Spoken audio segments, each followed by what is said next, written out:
সহকৰ্মীৰ পৰা তেওঁৰ বিষয়ে আৰু অলপ জানো।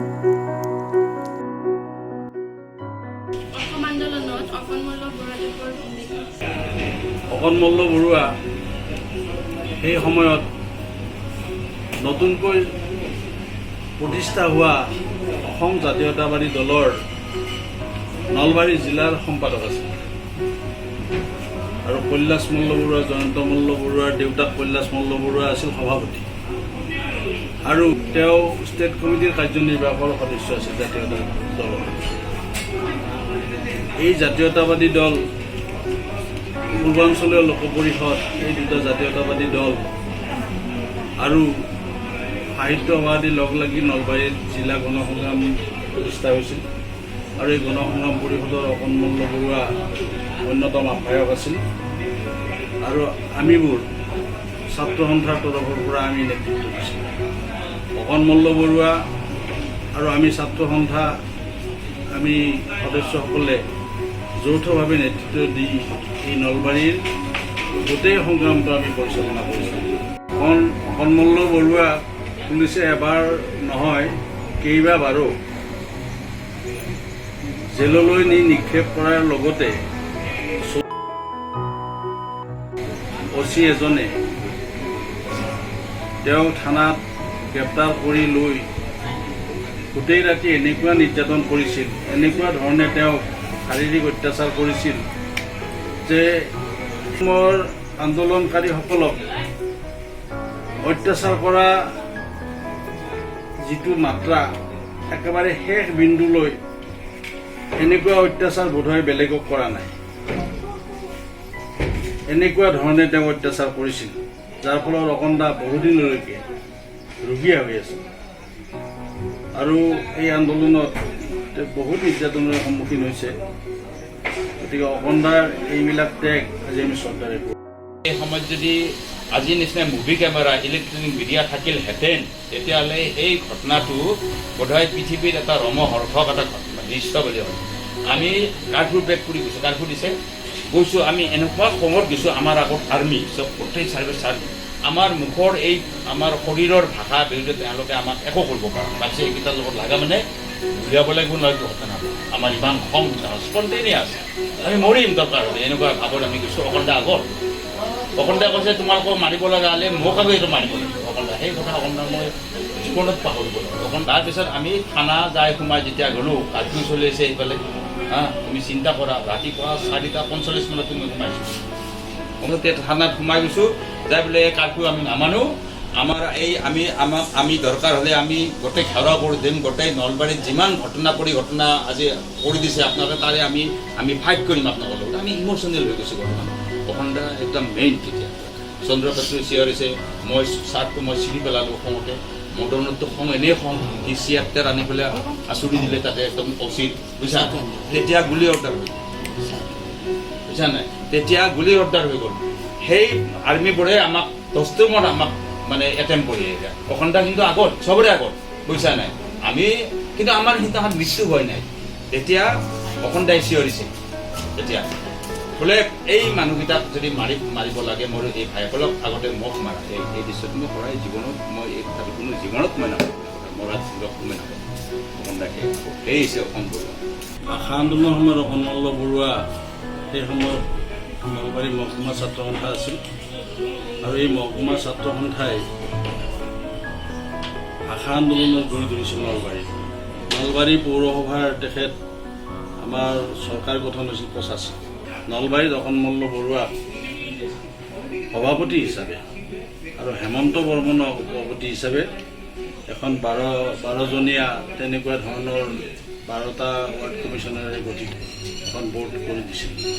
বিশেষকৈ আমাৰ শ্বহীদ মাৰ্কেট, আমাৰ বাংলাৰ এই যিটো ডাক বাংলা আছে, ডাক বাংলাৰ সীমাইদি এনেকৈ পৰিত্যক্ত এটা মানে জেগা আছে আৰু এই জেগাটোত তেখেতৰ পৰিকল্পনাতে প্ৰায় 50খনৰো বেছি বিপণী কোঠা কিছুমান সৃষ্টি কৰি পেলাই 50টা তেনেকুৱা ধৰণৰ নিবনুৱা ল'ৰা সংস্থাপন দি আজিও এই বজাৰখন চলি আছে।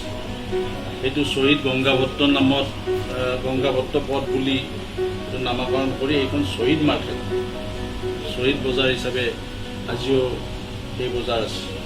ইয়াৰ উপৰিও তেখেতৰ দিনতেই এই যিটো পানী যোগান, নলবাৰীৰ 1 নম্বৰ যিটো পানী যোগান, এতিয়া 2 নম্বৰ এটা হৈছে। 1 নম্বৰ পানী যোগানটোৰ এই আঁচনিটোৰ তেখেতে আগৰ পৰিকল্পনা আছিল যদিও তাক কাৰ্যকৰী কৰাৰ কাৰণে খৰতকীয়া ব্যৱস্থা লৈছিল।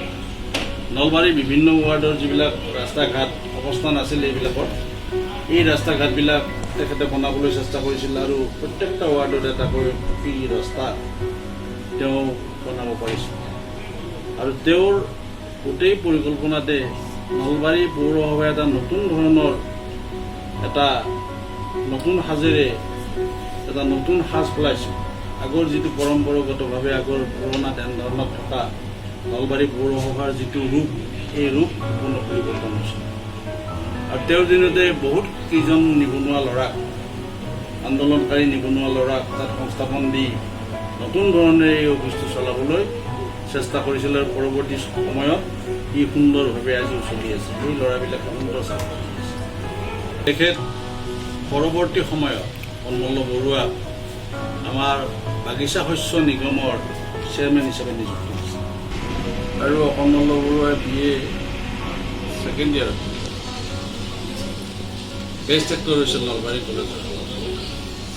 আৰু আমাৰো নাটক বা সংগীতৰ লগত আমি জড়িত হোৱাৰ কাৰণে অকণ বৰুৱাৰ অনুৰক্ত হৈ তেখেতৰ ওচৰ চাপিছিলোঁ। তেওঁ অকণ দাই এখন নাটকত তেওঁ এক্টিং কৰিছিল, এখন দোকানী তেওঁ, বুজা নাই, মানে দোকানী হৈছে তাতে মেইন ৰোল আৰু তাতে তেওঁ বোলে লালা বুলি মাতিছিল, লালাটো কয়। এতিয়াও মৰমতে মেমলে অসমদাক লালা বুলি কয়। ইহঁতে সকলো কিয় লালা বুলি কয়, অসমদাই ৰোল কৰিছিল আৰু ইমান ধুনীয়া ৰোল কৰিছিল লালা, একদম লালা, একদম মানে পুৰা মাৰোৱাৰী এটা, মানে তাতে বহি থাকে বেপাৰী। নলবাৰীলৈ মই প্ৰথম কলেজীয়া জীৱনত প্ৰৱেশ কৰাৰ পিছতেই কণমল্ল বৰুৱাই মোৰ ব্যক্তিগতভাৱে মোৰ অভিভাৱক, গাইড, ফ্ৰেণ্ড, ফিলচফাৰ সকলো আছিল। আৰু কণমল্ল বৰুৱা মোৰ অতি ঘনিষ্ঠ আছিল আৰু অতি নিবিড় সম্পৰ্ক আছিল। প্ৰতি কালত বিভিন্ন জীৱনৰ পৰিক্ৰমাত অসমদাক ইমান নিবিড়ভাৱে পালোঁ মই। তাৰপিছত দাদাৰ লগত তেওঁৰ যিটো ৰিলেশ্যন, তাতকৈ মোৰ লগত সেই ৰিলেশ্যনটো বেছি মজবুত হয়।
একেৰাহে ২৪ বছৰে দলটোৰ জিলা সভাপতিৰ দায়িত্বত আছিল তেওঁ। ২৪ বছৰীয়া কাৰ্যকালৰ ভিতৰত দলটোৰ দুবাৰকৈ ৰাজ্যত শাসনো চলিছিল। বহু নেতা কৰ্মীয়ে দলটোৰ পৰা আঁতৰি যোৱাৰ পিছতো তেওঁ আজিও সেই দলটোতে নিষ্ঠা সহকাৰে সেৱা আগবঢ়াই আছে। কিন্তু তেওঁ অৱহেলিত, যকৃত ৰোগত আক্ৰান্ত হৈ সম্প্ৰতি এক প্ৰকাৰ শয্যাগত। হয়, প্ৰাক্তন ছাত্ৰ নেতা, প্ৰাক্তন পৌৰপতি, বিশিষ্ট সমাজকৰ্মী অকণ মল্ল বৰুৱাৰ কথা কি ক'ব বিচাৰিছোঁ। 1985 চনত অসম গণ পৰিষদ প্ৰতিষ্ঠা হোৱাৰ সময়ৰে পৰা সুদীৰ্ঘ 24 বছৰ কাল একেৰাহে নলবাৰী জিলা সমিতিৰ সভাপতিৰ দায়িত্ব নিষ্ঠা সহকাৰে পালন কৰিছিল বৰুৱাই। দলটোৰ নিষ্ঠাবান সেৱক অকণ মল্ল বৰুৱাক বুধবাৰে পকুৱাৰ নিজ বাসগৃহত দলটোৰ কেন্দ্ৰীয় নেতৃবৃন্দ উপস্থিত হৈ সম্বৰ্ধনা জনোৱাৰ লগতে 1 লাখ টকাৰ চেক এখন প্ৰদান কৰে। আবেলি নিজ বাসগৃহত অনুষ্ঠিত এক গাম্ভীৰ্যপূৰ্ণ অনুষ্ঠানত কেন্দ্ৰীয় নেতৃবৃন্দৰ লগতে বিভিন্ন দল সংগঠনে বৰুৱাক সম্বৰ্ধনা জ্ঞাপন কৰে। অনুষ্ঠানত অসম খাদী বৰ্ডৰ অধ্যক্ষ ডাক্তৰ কমলা কলিতা, কমলপুৰ সমষ্টিৰ অগপ বিধায়ক সত্যব্ৰত কলিতা, অসম যুৱ পৰিষদৰ কেন্দ্ৰীয় সভাপতি সুনীল ডেকা, উপ সভাপতি দিলীপ কুমাৰ দাস, নলবাৰী অগপৰ সভাপতি কেশৱ ডেকা, সম্পাদক আনন্দ ৰাজবংশীৰ লগতে বহুতো নেতা কৰ্মী উপস্থিত থাকে। ছাত্ৰ সন্থাৰ মজিয়াৰ পৰা ৰাজনৈতিক ক্ষেত্ৰখনত পদাৰ্পণ কৰা বৰুৱাক অনুষ্ঠানৰ পূৰ্বে সদৌ নলবাৰী জিলা ছাত্ৰ সন্থাৰ ফালৰ পৰাও সম্বৰ্ধনা জ্ঞাপন কৰা হয়। সদৌ অসম ছাত্ৰ কেন্দ্ৰীয় সন্থাৰ সাংগঠনিক সম্পাদক হিমান বৰ্মন, কেন্দ্ৰীয় কাৰ্যনিৰ্বাহক ভৱজিৎ বেজবৰুৱা, জিলা ছাত্ৰ সন্থাৰ সভাপতি গুণজ্যোতি পাঠক, সাধাৰণ সম্পাদক অক্ষয় ডেকা, সহকাৰী সম্পাদক নিৰোজ আহমেদ, শিক্ষা সম্পাদক ৰিয়াজুদ্দিন আহমেদ আদিৰ নেতৃত্বত যোৱা ছাত্ৰ সন্থাৰ দলটোৱে সম্বৰ্ধনা জনায়।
নেতা অকণ মল্ল বৰুৱাৰ দেহাৱসান। শুকুৰবাৰে নিশা নিজ বাসভৱনত ৭৫ বছৰ বয়সত মৃত্যু হয় অকণ মল্ল বৰুৱাৰ।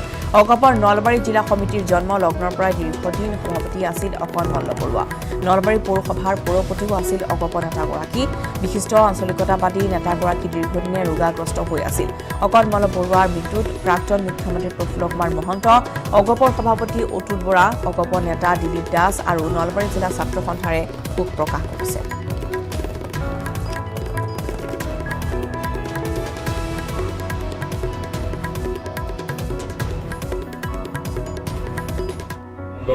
এগৰাকী সহযোগী আৰু জন্মলগ্নৰ পৰা অসম গণ পৰিষদ দলৰ নলবাৰী জিলাৰ পৰা বিষয়ববীয়া হৈ থকা অকণ মল্ল বৰুৱা যি আমাৰ মাজত নাই, বৰুৱাৰ আকস্মিক মৃত্যুৱে আমাক মৰ্মাহত কৰি তুলিছে।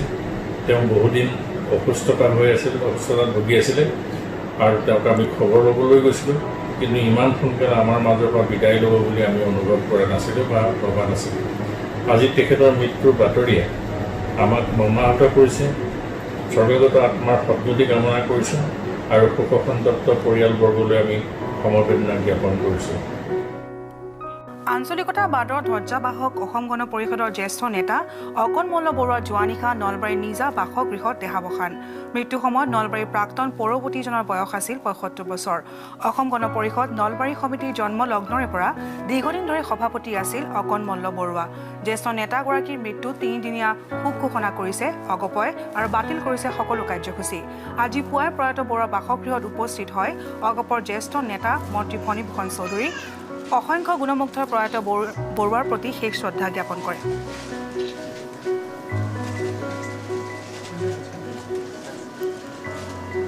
আমি অন্তিম শ্ৰদ্ধা অকণতাৰ প্ৰতি জনোৱাৰ কাৰণে দলৰ তৰফৰ পৰা, আৰু আমি ইতিমধ্যে আপোনালোকে গম পাইছে যে আমি অন্তিম শ্ৰদ্ধা জনালোঁ। আমি তাৰমানে এই মুহূৰ্তে এইটো কথাই নিশ্চয় আমি ক'ব লাগিব যে অকণদা এজন শুদ্ধ অসম প্ৰেমী জাতীয়তাবাদী লোক আছিল আৰু তেওঁৰ তাৰমানে দলটোত যোৱা জন্মলগ্নৰ পৰা আজিৰ দিনটোলৈকে, যোৱাকালিৰ দিনটোলৈকে তেওঁ যথেষ্টখিনি এই দলটোত অৰিহণা আছে। অকল আঞ্চলিকতাবাদ বা জাতীয়তাবাদৰে ক্ষতি নহয়, এতিয়া সামগ্ৰিকভাৱে আমাৰ উন্নয়নৰ দিশতো যথেষ্টখিনি তেওঁৰ অৱৰ্তমানত প্ৰভাৱ পৰিব। নলবাৰীৰ বিশিষ্ট আঞ্চলিকতাবাদী নেতা অকণ মল্ল বৰুৱা আৰু নাই। শুকুৰবাৰে নিজ বাসভৱনত নিশা 8:30 বজাত মৃত্যু হয় অকণ মল্ল বৰুৱাৰ। বয়স আছিল তেখেতৰ ৭৫ বছৰ। অগপৰ নলবাৰী জিলা সমিতিৰ জন্মলগ্নৰ পৰা দীৰ্ঘদিন সভাপতি আছিল অকণ মল্ল বৰুৱা। নলবাৰী পৌৰসভাৰ পৌৰপতি আছিল অকণ মল্ল বৰুৱা। বিশিষ্ট আঞ্চলিকতাবাদী নেতাজন বহুদিন ধৰি ৰোগাগ্ৰস্ত হৈ আছিল। অকণ মল্ল বৰুৱাৰ মৃত্যুত অগপৰ সভাপতি অতুল বৰা, অগপ নেতা দিলীপ দাস আৰু নলবাৰী জিলা ছাত্ৰ সন্থাৰ শোক প্ৰকাশ কৰে। অসম যুৱ পৰিষদৰ কেন্দ্ৰীয় উপসভাপতি তথা যুৱ অগপ নেতা দিলীপ কুমাৰ দাসে মৃতকৰ ঘৰত উপস্থিত হৈ পৰিয়ালক সমবেদনা জ্ঞাপন কৰে। আমাৰ অসম গণ পৰিষদ দলৰ গুৰি ধৰি আছিলে, সুখ দুখ ভাল বেয়া প্ৰতিটো মুহূৰ্তত খবৰ লৈছিল। এই মানুহজনক আমি হেৰুৱালোঁ অকালতে। আমি অসম গণ পৰিষদ দলৰ সকলো দলীয় কৰ্মী আজি মৰ্মাহত হৈছোঁ। এনেহেন এজন মহাপুৰুষক আমি হেৰুৱাবলগীয়া হোৱা বাহিৰেনো আৰু কি ক'ম। তেখেতৰ এই দুৰ্ঘটনা আকস্মিক মৃত্যুৰ খবৰটো পাই আমাৰ দলৰ সভাপতি মাননীয় শ্ৰীযুত অতুল বৰাদেৱ, কাৰ্যকৰী সভাপতি মাননীয় শ্ৰীযুত কেশৱ মহন্তদেৱ, নামনি অসমৰ জ্যেষ্ঠ অগপ নেতা আমাৰ সকলোৰে মৰমৰ ফণীভূষণ চৌধুৰীদেৱ আদিকে ধৰি মনোজ শইকীয়া ডাঙৰীয়া, সত্যব্ৰত কলিতা ডাঙৰীয়া, কমলা কলিতা ডাঙৰীয়া, ৰবীন্দ্ৰনাথ কলিতা ডাঙৰীয়া, তপন দাস ডাঙৰীয়া, সুনীল ডেকা ডাঙৰীয়া আদিকে ধৰি আদিবোৰে খবৰ লৈছে। আৰু অহাকালি আমাৰ জ্যেষ্ঠ অগপ দলৰ নেতা তথা মন্ত্ৰী ফণীভূষণ চৌধুৰীদেৱ, মনোজ শইকীয়া ডাঙৰীয়া আৰু তপন দাস ডাঙৰীয়া, সুনীল ডেকা ডাঙৰীয়া এই অনুষ্ঠানটোলৈ আহিব। অহাকালি আমি তেখেতক নলবাৰী চহৰত পাৰ্টি অফিচ আৰু নলবাৰী চহৰত তেখেতক আমি সকলোৱেও নলবাৰীয়া ৰাইজে আমি তেখেতক নিম আৰু তেখেতৰ এই নিষ্ঠৰ দেশত আমি সকলো পুষ্পাঞ্জলি প্ৰদান কৰিম আমাৰ নলবাৰী অসম গণ পৰিষদ দলৰ কাৰ্যালয়ত। আৰু ভগৱানৰ ওচৰত লগতে আমি প্ৰাৰ্থনা জনাইছোঁ তেখেতৰ বিদেহী আত্মাই স্বৰ্গত বাস কৰক সেইটোৱে আমি কামনা কৰিছোঁ। নিউজ 24 নৰ্থ ইষ্টৰ তৰফৰ পৰাও আমিও জনালোঁ তেখেতলৈ শেষ শ্ৰদ্ধাঞ্জলি।